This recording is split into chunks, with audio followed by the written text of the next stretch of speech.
morning, everybody. My name is Cliff Kadama, and I'm a childhood friend of Richard since elementary school. Richard was a handsome kid with a great smile, as you can see from this photo here. He had a great sense of humor. He was very athletic, intelligent, with a great personality.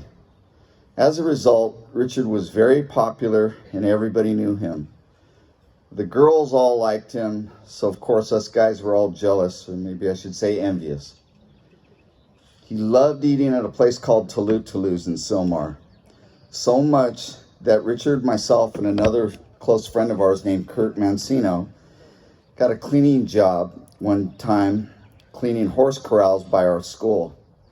We rode our bikes there and basically shoveled horse poop manure for an hour. When done, we each made $3, and trust me, that was a lot of money back then for that hour's work. As we were riding our bicycles home, Richard said, "Hey, let's stop and grab a burger at Toulouse." And so we did. I'll never forget looking at Richard's face as much as he loved eating that hamburger.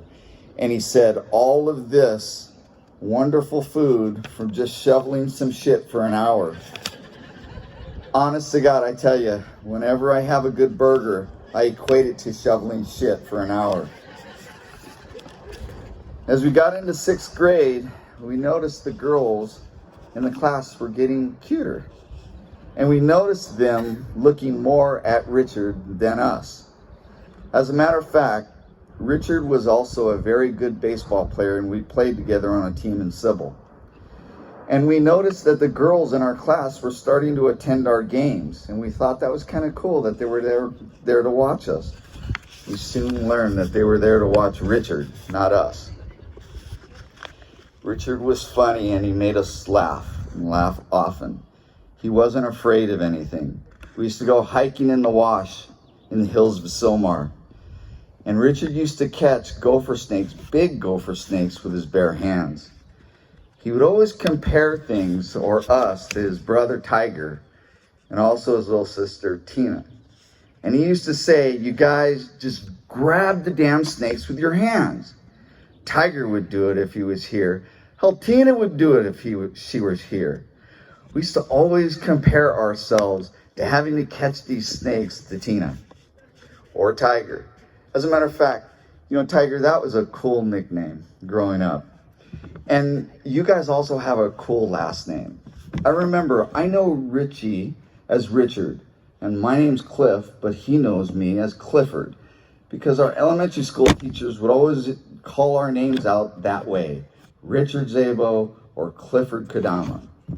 And I used to always remember Richard saying, she used to pronounce his name wrong, last name. And she said, "It's Szabo. It's a silent S, like special, and then Z-A-B-O. And I just always thought that was cool. S-Z-B-A-O, he used to say. No doubt the S was true.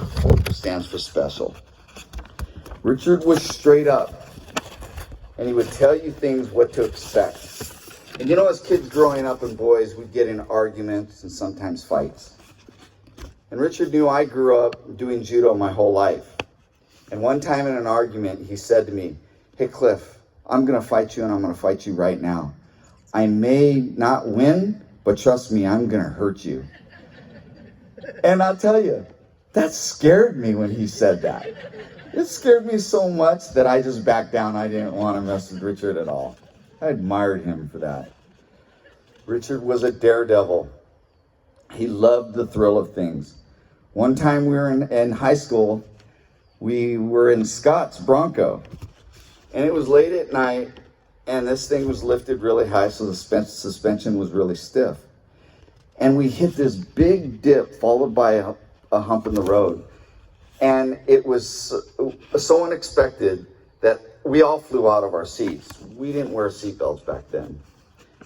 And I'll never forget that Richard said, "Holy shit, Scott, turn around and let's do that again."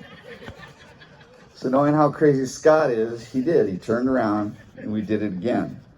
But this time, Scott hit that thing probably doing his double speed that it was when he had hit it before. And I'll never forget when I was holding on in the front seat and it was like slow motion. And I looked back at Richard, and we hit that bump, and Richard flew out of the back seat, no seatbelt, and he hit the top of the roof with his back, in the back of his head.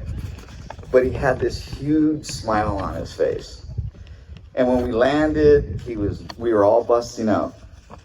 I thought we were gonna get ourselves killed that day or that night, but I tell you, Richard was a crazy, crazy brother of ours. I'm surprised we didn't do it a third time. Lastly, I wanted to share a copy of this picture that I brought of us. This is a picture of us when we were in elementary school. And Richard was right with something here, with this photo back then. We were 11 years old and in 5th grade. And when this photo was taken, Richard and I were standing together right here. Richard was right behind me.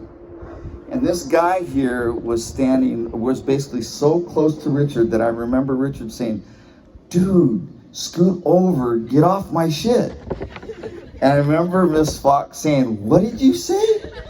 And he said, "Miss Fox, can you switch places with Kurt Mancino, who is one of our best, closest friends as well?" And she said, "No." I was so disappointed I even crossed my arms. And Richard whispered to me and said, "Dude, Cliff, keep your arms crossed for the photo. We'll remember this forever."